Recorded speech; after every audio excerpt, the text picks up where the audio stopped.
السلام علیکم ورحمۃ اللہ وبرکاتہ۔ سامعین کرام، ایک اہم گزارش ہے اور یہ گزارش ہے عوام الناس سے، وہ ہے اماموں کے سلسلے میں کہ اس وقت آپ کے پاس جو مساجد میں امام ہے، آپ دیکھیے کہ اس امام کے ساتھ آپ کا برتاؤ کیسا ہے۔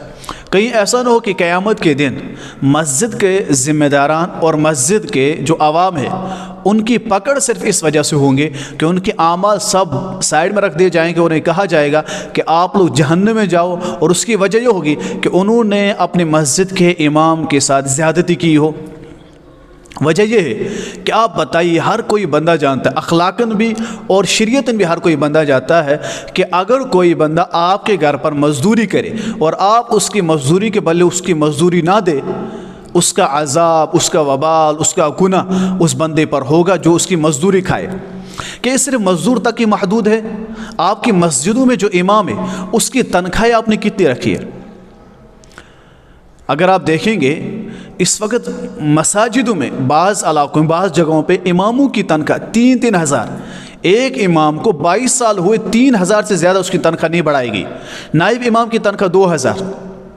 یہ مسئلہ میں نے دیکھا ہے لکھنؤ میں، اور ایک واقعہ حیدرآباد، یہ دیکھیے کشمیر، ہندوستان اور ہر جگہ کی یہ واقعات بتا رہا ہوں۔ حیدرآباد کا واقعہ ہے کہ ایک امام جہاں نماز پڑھاتے، جمعہ پڑھاتے ہیں، نماز بھی، درسگاہ، مکتب، سب کچھ، اور ان سے اذان بھی دلواتے اور مسجد کی صفائی بھی کراتے، ان کی تنخواہ 7000 ہے۔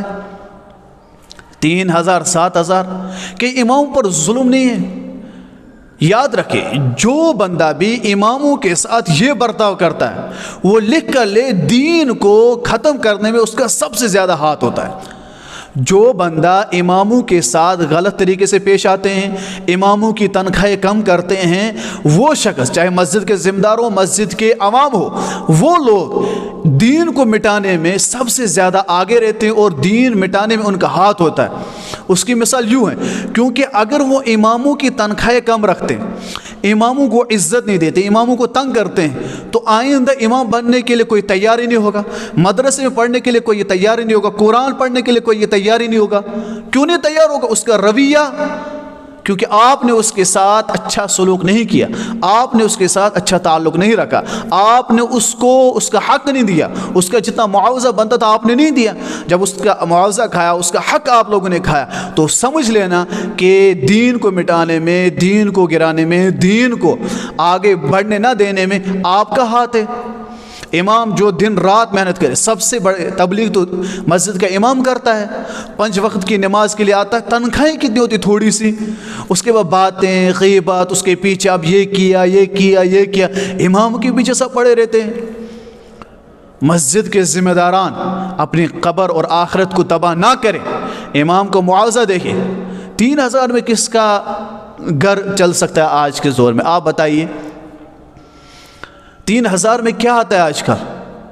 اگر یقینی طور پر کہتے ہیں برکت ہے تو امام کی 3000 آپ رکھ لیں، امام کو اپنی 30,000 کی سیلری دے دیں۔ اگر آپ کو امام کی تنخواہ میں برکت دکھ رہی ہے کہ امام کی 10,000 میں برکت ہے، تو امام کے 10,000 آپ رکھ لیں، اپنے بے برکت والے 30,000 امام کو دیکھ لیں، دے دیں، پھر دیکھتے ہیں آپ کو کتنی برکت آئے گی۔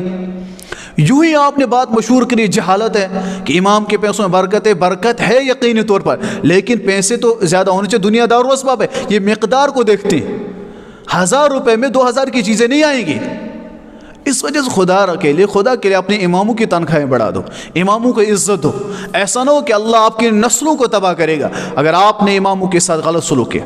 اس وجہ سے میں آج کہتا ہوں کہ جو بھی شخص اماموں کے ساتھ غلط رویے سے پیش آتا ہے، جو بھی شخص اماموں کو ان کا معاوضہ صحیح طور پر نہیں دیتا ہے، اماموں کی تنخواہیں نہیں بڑھاتا ہے، اماموں کی عزت نہیں کرتا ہے، چاہے مسجد کے ذمہ داران ہو، عوام ہو، ان کی نسل تباہ ہو سکتی ہے۔ اس وجہ سے اللہ تبارک و تعالیٰ کا عذاب آئے گا ان پر، ان کو قبر میں بھی عذاب ہوگا اور آخرت میں بھی۔ ان کی آخرت بالکل برباد ہے اور دنیا بھی ان کی برباد ہو جائے گی، جو اماموں کے ساتھ غلط طریقے سے